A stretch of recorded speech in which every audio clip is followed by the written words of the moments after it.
Se formos fazer isso no 100% literal, nós vamos ter que abandonar 80% do território do Rio Grande do Sul. Você imagina quantas cidades nossas elas estão em situação de risco nesse momento, né?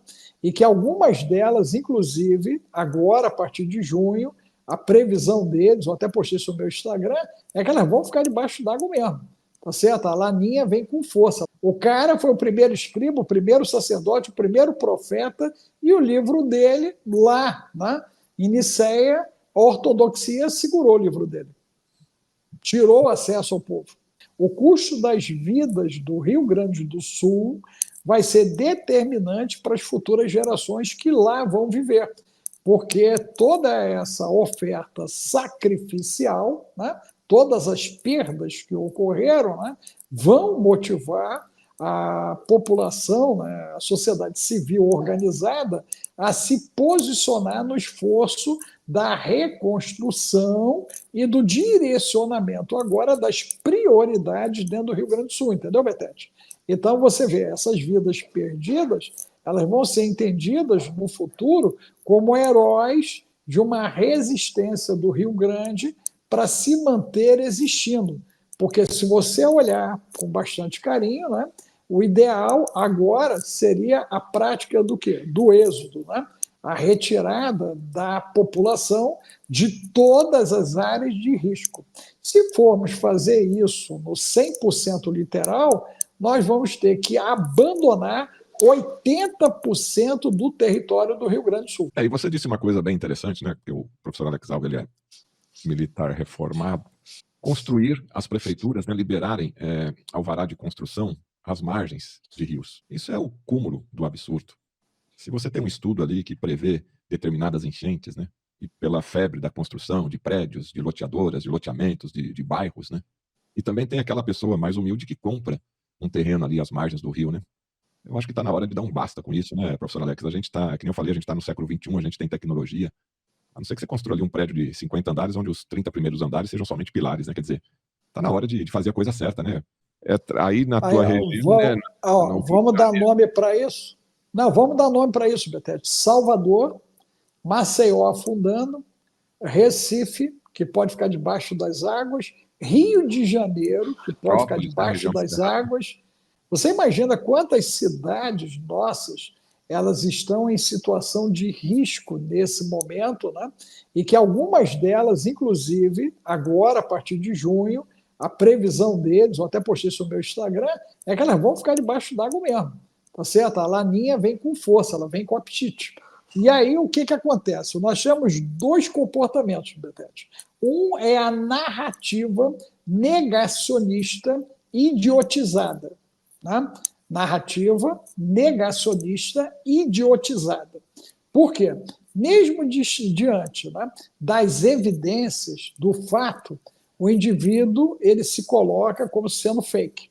O fato está ali, está diante dos olhos dele, né? Ele já viu o que vai acontecer, porém, na idiotia, ele parte do princípio que o acaso vai o proteger. É o que eu chamo de fé burra, né? Deus vai proteger a igrejinha. Eu acho que você conhece essa piada, né, em consultoria, né? Tinha um padre, o padre foi avisado que a barragem ia ser feita e que a água ia inundar a bendita da cidadezinha, e aí ele dizia o quê? Deus vai salvar a igrejinha. E aí ele começou a brigar com todo mundo, e todo mundo foi indo embora, o pessoal queria tirar o padre não queria ir embora. Resultado, as águas vieram, veio o resgate, inclusive para pegar o padre no alto do bendito do telhado, e por final o padre morre, chega lá em São Pedro, lá no céu, e começa a reclamar por que Deus colocou a igrejinha debaixo d'água. Cara, e a resposta é incrível, né? Eu mandei um monte de gente para te avisar, um monte de gente para te retirar, e eu não entendi por que você não saiu e não ajudou a retirar o povo. Esse é o pensamento que tem que nos nortear daqui para frente, né?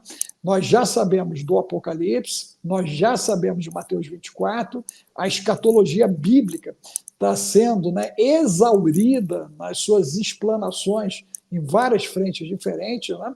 Você viu aí o Daniel e outros colocando como abril o início da tribulação, né?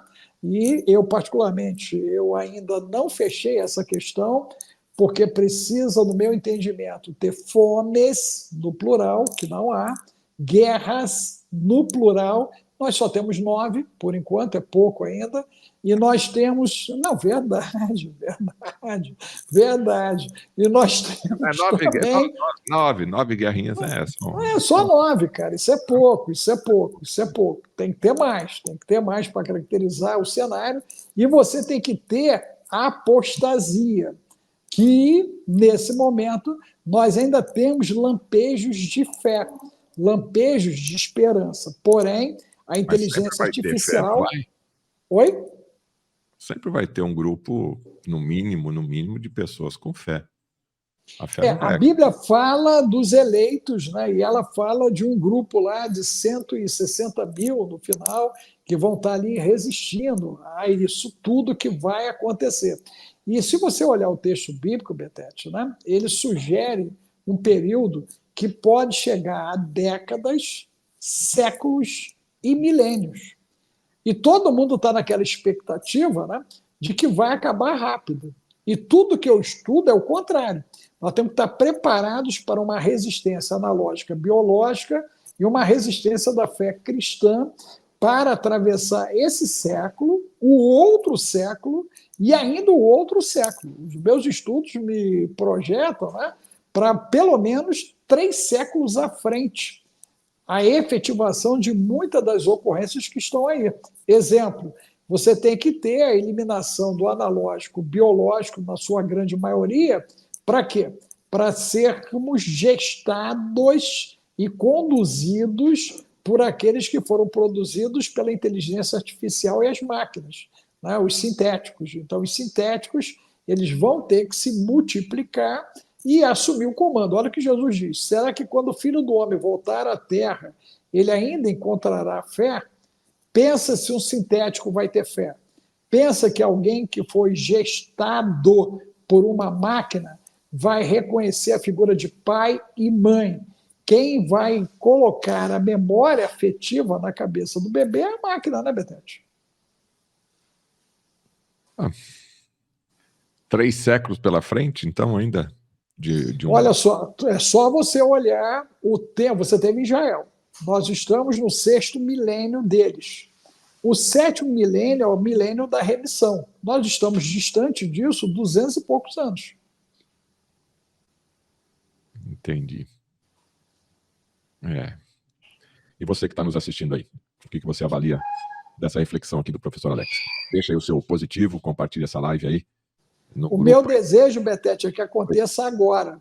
Né? Agora, esse é o meu desejo, é a minha vontade. Mas o próprio Jesus diz o seguinte, ó, ninguém sabe a hora, mas eu vou dizer para vocês o que vai acontecer. Então, a gente olhar Daniel, a gente olhar o livro de Enoque, eu estou fazendo um viradão de Enoque agora, dia 1º, né, que é algo absurdo. Eu estou varrendo Enoque para a galera entender... De Enoque. Vamos fazer uma live só de Enoque aí que tá repercutindo. Vai ser top. Tu vai amar. Já fez a provinha? Passou de ano no Enoque? Não, o negócio é sério. Enoque é sério. Porque ele começa o livro pelo fim, cara. Pelo fim. E várias citações bíblicas citam Enoque, algumas, inclusive, sem dizer que foi Enoque. Olha só o quanto é sério isso. O cara foi o primeiro escriba, o primeiro sacerdote, o primeiro profeta, e o livro dele, lá, né, em Niceia, a ortodoxia segurou o livro dele. Tirou o acesso ao povo. Quem que foi Enoque? Enoque foi o homem que andou com Deus. Ele foi recolhido pelo próprio Deus para si. Ele é o pai de Matusalém, é o pai de Lameque, que é o pai de Noé. Então, você e eu somos descendentes de Enoque. Olha só quanto isso é sério. O patriarca da humanidade que a gente conhece, né, só é justamente Enoque, cara. Nós somos da linhagem de Enoque, ok?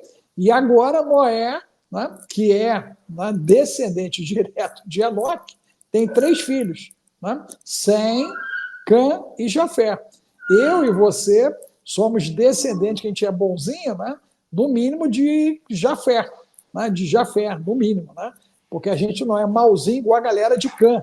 A galera de Cã é malzinha, né? Então nós estamos melhorzinhos. A gente está no grupo de Jafé aí, ok? Mas os semitas vão dar, né, a luz a Abrão, que vira Abraão, que vai dar a luz a Israel e também, né, Ismael, os filhos de Quetura, né, o bendito Ló, que se deita com as filhas, e aí nascem os amonitas, os moabitas, essa dupla de trevudinhos, perturbando até os dias de hoje. Então, quando você olha ali o Oriente Médio, né, não falta problema familiar, entendeu, Betete? Não falta problema familiar, ok?